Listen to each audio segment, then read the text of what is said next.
Observación para la investigación científica. ¿Qué es la observación? La observación consiste en saber seleccionar aquello que queremos analizar. Saber observar es saber seleccionar.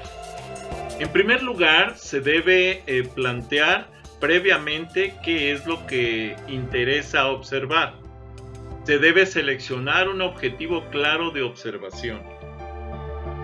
Observación científica describe y explica el comportamiento al haber obtenido datos adecuados y fiables correspondientes a conductas, eventos y o situaciones perfectamente identificadas insertas en un contexto teórico. Pero poder observar científicamente debemos considerar 3 niveles de sistematización. El primero es la observación simétrica, que consiste en una constatación directa sin ningún objetivo explícito y sin estar perfectamente definido, sin un orden o planificación determinado, y conforma narraciones escritas en forma directa o datos recogidos de una manera azarosa, aleatorizada, al azar. El otro tipo de observación es la observación semisimétrica o semisistemática, semisistémica se le llama, o semisistemática. Busca los objetivos del registro y se fijan a priori estos objetivos. Precisan planificar el orden y el tiempo.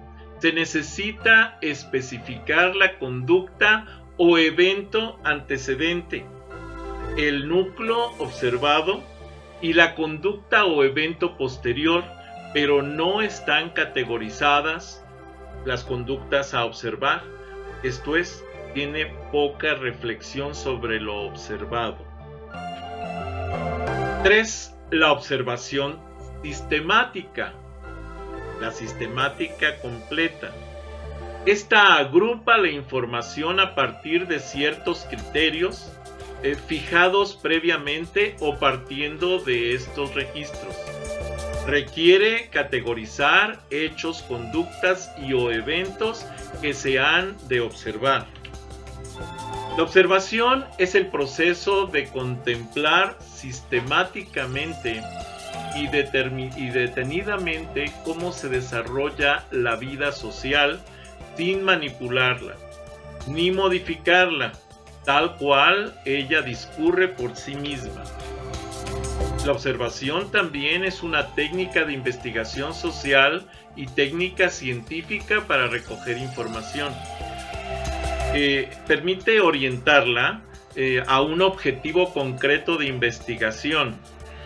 Se puede planificar sistemáticamente en fases, lugares y personas.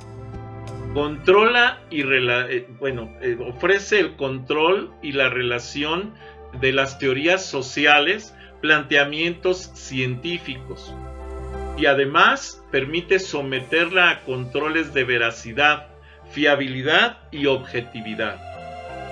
¿Cuáles son las características de la observación científica? Es que comienza con la selección de un grupo, tema, fenómeno, etc., el cual se desea observar. El objeto específico para observar es ese. Forma deliberada y consciente de tratar de conocer un fenómeno, por ejemplo. Tiene una forma sistemática, la observación científica forzosamente es sistemática, y debe de transcurrir anotando, describiendo, relacionando, etc. Además, trata de interpretar lo observado, contrastando datos. También es un proceso lento y consume tiempo. Suele completarse con entrevistas y documentos. que obviamente incorporan teorías y saberes sobre el tema observado. La observación entonces es el procedimiento que nos permite recoger información sobre nuestro entorno para construir de manera reflexiva y ordenada nuevos conocimientos. La observación también es uno de los procedimientos que más ha contribuido a la elaboración de conocimiento científico y está considerada como uno de los mejores instrumentos de la educación intelectual. Esto lo dijo Legrand en 1969. Las habilidades con que se pueden adquirir con la observación, estas habilidades que se pueden adquirir son actividades de observación que no se limitan a la capacidad de describir, sino que inciden en la formación de actitudes y normas de conducta que conforman la personalidad de los estudiantes. La observación científica es una actividad compleja. No es una actividad intelectual natural, es una actividad intelectual compleja que permite ejercitar diversas habilidades y actitudes.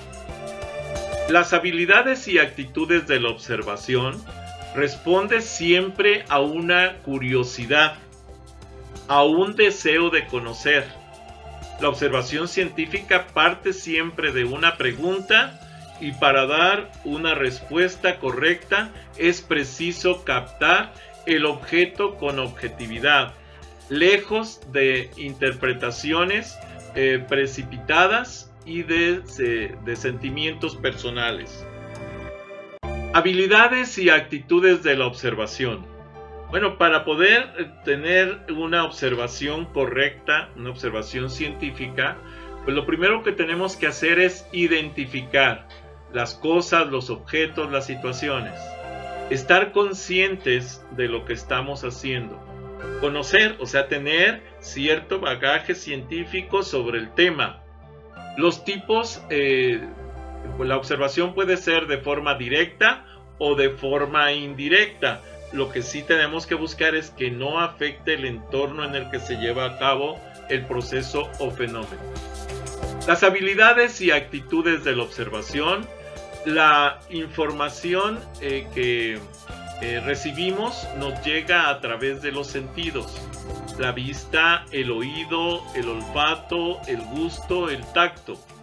Nos informan de las propiedades y características de los objetos de nuestro entorno, o sea, del objeto observado. La interpretación de los datos obtenidos en la observación se realiza siempre en función del conocimiento previo que tenemos del objeto de observación. Los objetivos que se pueden lograr con la enseñanza-aprendizaje del procedimiento de observación en la escuela, por ejemplo, son despertar el interés del alumno por los objetos y fenómenos del entorno natural y social. Desarrollar la capacidad sensorial y educarla para captar las distintas sensaciones, afinando la percepción. Favorecer la objetividad. Fomentar actitudes propias del espíritu científico. Curiosidad, atención, orden, paciencia, rigor en las apreciaciones, etc. Practicar las habilidades de comunicación. Si yo lo observo y no lo sé transmitir, no lo sé escribir, no lo sé plasmar, de nada sirve porque aunque yo lo observe no lo puedo decir al grupo social al que pertenezco.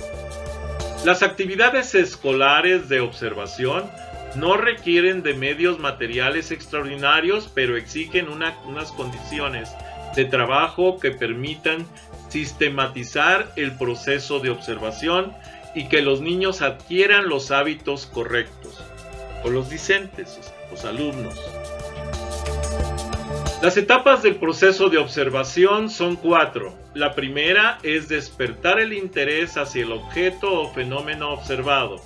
La segunda, la exploración sensorial del objeto observado.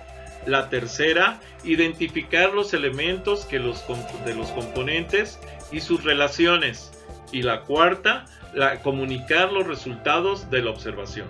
Las 4 etapas son fundamentales para el proceso de observación. Las etapas del proceso de observación, entonces, la primera, que es despertar el interés hacia el objeto o fenómeno observado, permite estimular el interés por la observación. Es preciso recurrir a los conocimientos previos que se puedan tener del objeto o fenómeno de observación. La exploración sensorial del objeto observado. La exploración incluye el uso de todos los sentidos. Se deben descubrir las sensaciones que se captan con cada sentido. Mirar, tocar, escuchar, oler y probar. Cuando sea posible, pausadamente el objeto de un extremo al otro. Identificar el material, la forma, el tamaño, el sonido, el olor, el sabor, la posición, la temperatura, etc. Obviamente, no todos los fenómenos observables son factibles de aplicar todos los sentidos. Algunos solo se pueden mirar de manera directa o de manera indirecta, algo otros a lo mejor solo se pueden tocar, algo otros probablemente solo se puedan oler, otros a lo mejor se puedan escuchar únicamente, ¿sí? Etcétera. Por ejemplo, si yo voy a trabajar o a observar una pieza musical, lo que puedo estar es escuchando y saber si las tesituras, si los altos, si los bajos, si los agudos o los graves son agradables al oído, y los cambios me permiten esa captura del interés y no la pérdida del interés por monotonía, y ese tipo de cosas que pueden ocurrir. Y eso es observar con el oído. Y no siempre observar se refiere a ver, a mirar. Observación puede hacerse a través de los 5 sentidos. La exploración sensorial del objeto observado, pues vamos a tener diferentes estructuras que tenemos que buscar y tratar de hacernos llegar información, que nuestro cerebro reciba información a través de nuestros sentidos. La exploración sensorial del objeto observado. Imagine la necesidad de definir las características de un escenario. Primero, debe estar inmerso en la jerga de los escenarios, los componentes, los colores, la iluminación, los materiales, la textura, la rigidez, la flexibilidad, el peso, la tolerancia a líquidos, solventes, agua, aceites, etc. Los tamaños, las perspectivas, los puntos de fuga, etc. Si no se cuenta con la experiencia necesaria y los conocimientos previos necesarios, va a ser una labor muy complicada observar y luego describir un escenario o un personaje o una estructura o un conjunto arquitectónico o una decoración o un interior o un proceso que se desea automatizar, etc. Si, por ejemplo, en la noche salgo y observo las estrellas, o el cielo más bien, y veo a lo mejor la luna, incluso puedo observar de qué manera está la luna incidiendo con su luz reflejada sobre la superficie de la Tierra en la que yo me encuentro ubicado, y eso me va a dar esos puntos de fuga, esos puntos también de iluminación y esos puntos en los que el escenario me permite tener ciertas sombras, tener ciertas profundidades, tener ciertos cuerpos oscuros y cuerpos claros, y obviamente la deformación de los colores por el tipo de iluminación. Identificar los elementos de los componentes y sus relaciones. La observación de un objeto o de un fenómeno requiere de la manipulación de todas las perspectivas posibles para identificar su estructura, los elementos que lo componen, etc. Se debe de diferenciar cada elemento, reconocer cuáles son esenciales y cuáles no lo son. Requiere definir las relaciones entre estructuras y funciones, buscando definir entre causa y efecto a través del proceso de abstracción para la representación de la realidad. Si yo, por ejemplo, tengo que hacer una observación por un tiempo determinado, la pregunta es si durante ese tiempo hubo alguna modificación en la posición de objetos, en la iluminación, etc., porque eso tendría que quedar descrito. Comunicar los resultados de la observación. Solo se puede conocer la calidad de las observaciones por medio de la comunicación del fenómeno u objeto observado, ya que la comunicación de dicha observación debe ser ordenada y precisa. Debe incluir toda la información y destacar los elementos más importantes. Si se trata de una descripción oral o escrita, debe utilizar el vocabulario correcto. También puede ser plástica, mímica, etc., lo que obliga al uso creciente de la cultura y de la ciencia para incrementar el vocabulario utilizado en la redacción de los hechos durante la observación. Hasta aquí la presentación.